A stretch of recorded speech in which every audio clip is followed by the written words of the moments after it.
Oknum prajurit TNI Angkatan Darat mengamuk di dalam kantor Bank BUMN di Goa, Sulawesi Selatan. Pelaku yang membawa senjata laras panjang sempat menembak di dalam bank tersebut.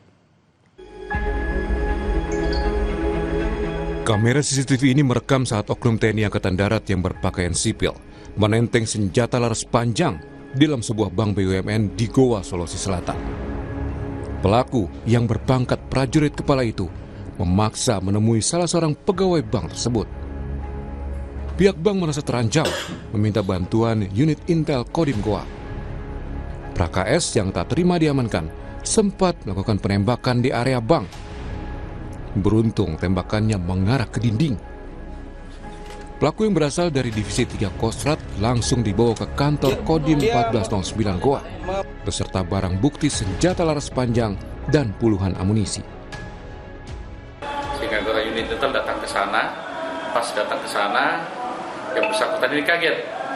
Kenapa ada orang Intel di sini? Sehingga langsung senjatanya diangkat menuju ke anggota kami, diarahkan ke anggota kami. Pada saat pas diarahkan larasnya ke badannya anggota kami, langsung ditangkis ke atas, terus terjadi letusan. Ada kejadian ini langsung kami berkoordinasi, langsung kami informasikan sehingga yang bersangkutan sudah diamankan oleh satuannya. TNI menyelidiki motif pelaku nekat membawa senjata laras panjang ke dalam kantor Bank BUMN. Pemeriksaan lebih lanjut dilakukan oleh kesatuan asalnya.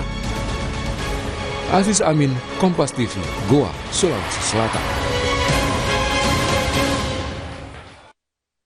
Gara-gara kecanduan judi online, seorang pria tega merampok dan membuang temannya ke persawahan di Bangkalan, Jawa Timur. Sebelum ditangkap, pelaku sempat kabur ke wilayah Blitar.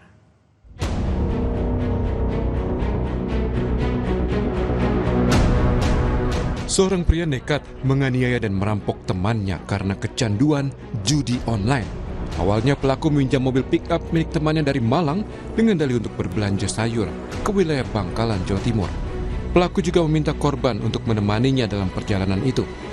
Saat tiba di tempat sepi di Bangkalan, pelaku kemudian menganiaya korban hingga tidak sadarkan diri. Korban dibuang di area persawahan, sementara pelaku kabur membawa mobil korban. Korban yang ditemukan warga langsung dibawa ke puskesmas. Setelah kejadian, polisi langsung bergerak mencari pelaku yang kabur ke wilayah Blitar. Kepada polisi, pelaku mengaku sudah merencanakan aksinya sejak di Malang. Tersangka ini